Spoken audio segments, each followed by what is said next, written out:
नमस्कार दोस्तों बहुत सारी गलत किस्म की धारणाओं के बावजूद, विवादों के बावजूद और कुछ एक शर्मिंदगियों के बावजूद हमारे पड़ोसी मुल्क के पास कुछ चीज़ें ऐसी भी हैं जिनकी छवि जो है वो बिल्कुल अलग है, जो उसको उबार लेते हैं, ज़िंदा रहने के लिए उसको एक बहाना देते हैं। ऐसा ही एक बहाना है खूबसूरत अताउल्लाह खान का। अताउल्लाह खान के बारे में अगर आप कभी फोक संगीत, लोक संगीत सुनते हैं या फिर आप सराइकी संगीत सुनते हैं, सराइकी गायकी का आनंद लेते हैं, तो उस वक्त आपको पाकिस्तान में इस वक्त एक ऐसा नाम याद आता है कि सामने आता है, जो नाम जो है कभी भी आंखों से ओझल नहीं होता है। वो नाम है अताउल्लाह खान का। अताउल्लाह खान न्याज़ी भी कहा जाता है इनको। और मित्रों, सबसे बड़ी बात यह है कि जो खूबसूरत बात है कि इस व्यक्ति का नाम लिम्का बुक ऑफ रिकॉर्ड्स में दर्ज हुआ है कि इसकी जो एल्बम है गायकी की वो 500 से भी ज़्यादा हो गई हैं। 500 से ज़्यादा एल्बम्स का हो जाना बहुत बड़ी बात होती है, और वो इस बारे में उसका नाम दर्ज हो चुका है कि वो सर फहरिस्त है, सूची में सबसे ऊपर है। और दूसरी बात यह है कि उसके नाम जो गीत हैं सराइकी के और गज़लें और सारी चीज़ें, ये इनकी संख्या 50,000 का आंकड़ा कब का पार कर चुकी है, और अब गिनती वो भी भूल जाना चाहता है। लेकिन सबसे बड़ी बात यह है कि उसकी हर गायकी की हर चीज़, चाहे वो गज़ल है, चाहे वो लोकगीत है, चाहे वो सराइकी में कोई गीत है, सारी की सारी चीज़ें बेहद चर्चा का विषय बनी है। ऐसा नहीं है कि वो रूटीन में कुछ गा देता है और लोग उसको सुन लेते हैं। हर चीज़ की चर्चा होती है। मेरी इनसे मुलाकात का जो मौका था वो लगभग 15 बरस पहले हम लोग पाकिस्तान गए थे। मेरे साथ पंजाबी के 2 साहित्यकार, प्रोफेसर सतेंद्र सिंह नूर, जो पहले साहित्य अकेडमी केंद्र के उपाध्यक्ष भी थे, और डॉक्टर आतमजीत, प्रख्यात नाटककार, यहाँ के संगीतकार, हमारे देश के महान पंडित जसराज, और इनके अलावा इंडियन एक्सप्रेस के संपादक विपिन पब्बी, और कुछ लोग पंजाबी अजीत के बरजिंदर सिंह हमदर्दी थे। तो हम लोग तय करके गए थे कि अताउल्लाह खान से मिल के आएंगे, और हम उससे मिलने के लिए चले गए। हमारा उससे पहला सवाल ये था कि तुम हमें एक राज की बात बताओ कि तुम्हारी आवाज़ में इतना सोज कैसे आया। उसका जवाब मित्रों बहुत खूबसूरत था। उसका जवाब ये था कि आप लोग तो 100 तरह से अपनी दुख पीड़ा उसको व्यक्त कर लेते हैं। आपके पास अखबार भी हैं, आपके अखबार भी खुले लिख लेते हैं, आपके पास मंच हैं, राजनीतिक सियासी मंच हैं या दूसरे मंच हैं, सामाजिक मंच हैं, आप उन पर भी खुल के बात कर लेते हैं। आपके मुल्क में बहुत सारी ऐसी हैं कि जो सत्ताधारी दल से मेल नहीं खाते, उनके भी कलाम पढ़े जाते हैं। तो बहुत सारी छूट है आपको अपना दुख दर्द बयान करने की। लेकिन हमारे मुल्क में हमारे पास चारा ही क्या है कि एक सोच भरी आवाज़ में कुछ गा लें और अपनी पीड़ा व्यक्त कर दें। दूसरी बात उसने बड़ी खूबसूरत कही कि मैं ये भी मानता हूँ, मुझे बहुत अच्छी बात थी, कि जो सोज है या जो पीड़ा है, ये भी अल्लाह मियाँ की देन है। ये उस देन के बिना ये भी नसीब में नहीं होती।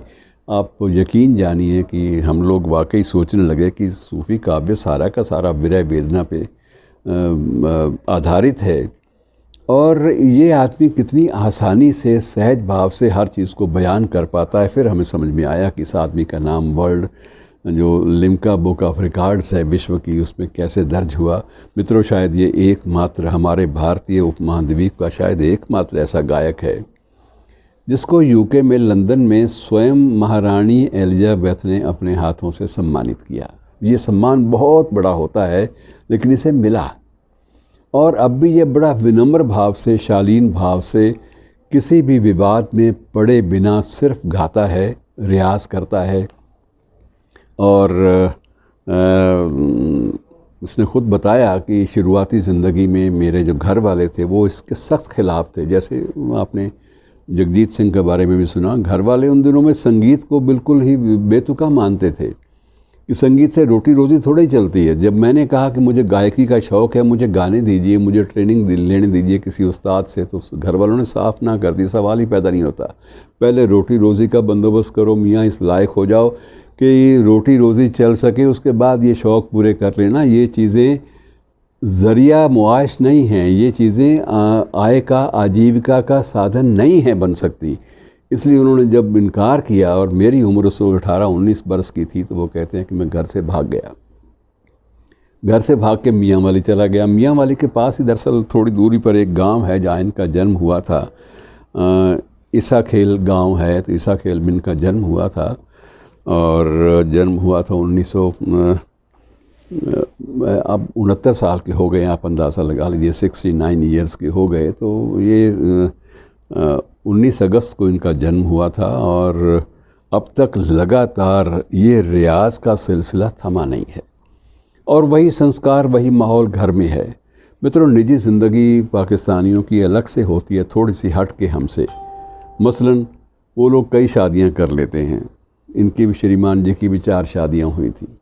अब कोई शादी निभ सकी, कोई ना निभ सकी, ये बातें बिल्कुल ज़ाती हैं। हम उसमें मुदाखलत ना करते हुए, कोई हस्तक्षेप ना करते हुए, बिना किसी टीका टिप्पणी के कह सकते हैं कि जब जानकारी दे रहे हैं और आपस में बांट रहे हैं तो हमें सच तो बोल लेना चाहिए। लेकिन 4 ही औलादें हुई, और 4 औलादें चारों की चारों ऐसी हैं कि जिन पर किसी भी बाप को, किसी भी माँ को फ़ख्र हो सकता है। सबसे जो पहली बात है, इनका जो बेटा है, बड़ा बेटा सामल इज़ा खेल गांव का नाम है, तो सभी लोग गांव का नाम वहाँ पर साथ हमारे यहाँ भी लगाते हैं, तो वहाँ भी लगाते हैं। तो सामल इज़ा खेल इस वक्त वहाँ का एक बहुत प्रसिद्ध गायक है पाकिस्तान का, और उसने गायकी की जो दुनिया है उसमें अपनी बिल्कुल स्वतंत्र पहचान बना ली है। वो बाप के साए से थोड़ा सा ऊपर उठ के भी उसकी शाखाएं फूटने लगी हैं, और वो वाकई वहाँ का एक लोकप्रिय गायक है। इसी तरह से दूसरी जो बच्ची है, लारेब अता, लारेब का मतलब होता है बेफिक्र।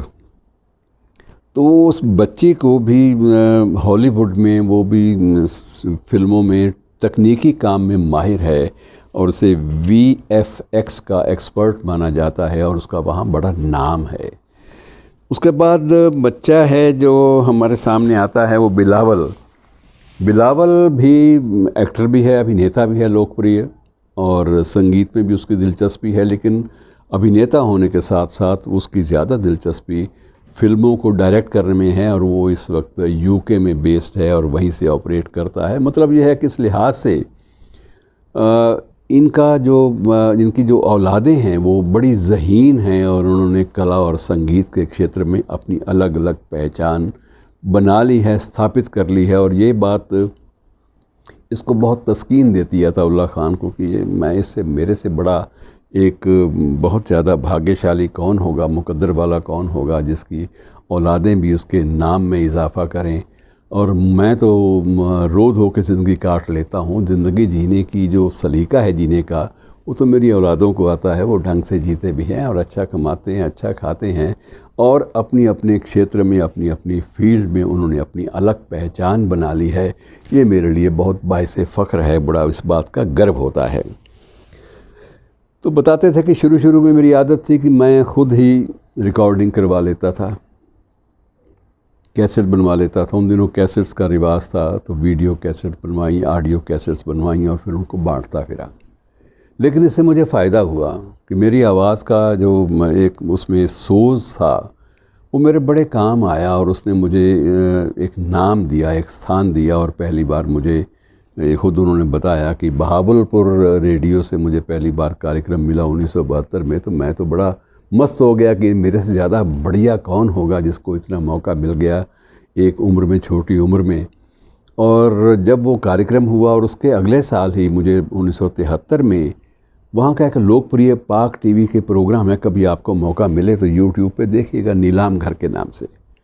तो नीलाम घर में जब उसने, तारिक अज़ीज़ ने कहते हैं मुझे पेश किया, तो उसके बाद तो दुनिया मेरी बदल गई, और मुझे इतनी ज़्यादा लोकप्रियता मिली कि मैं इतना मुझे डर लगने लगा अपने आप से कि कहीं ऐसा ना हो कि लोकप्रियता के इस चक्कर में इस पॉपुलैरिटी के चक्कर में मैं कहीं अपना रियाज ना भूल जाऊं और अपने दुख और दर्द को बयान करने की जो क़ुव्वत, जो शक्ति अल्लाह मियाँ ने दी है, कहीं उससे महरूम ना हो जाऊं। इसलिए मैंने वो सब कुछ जारी रखा, अपना रियाज बंद नहीं किया।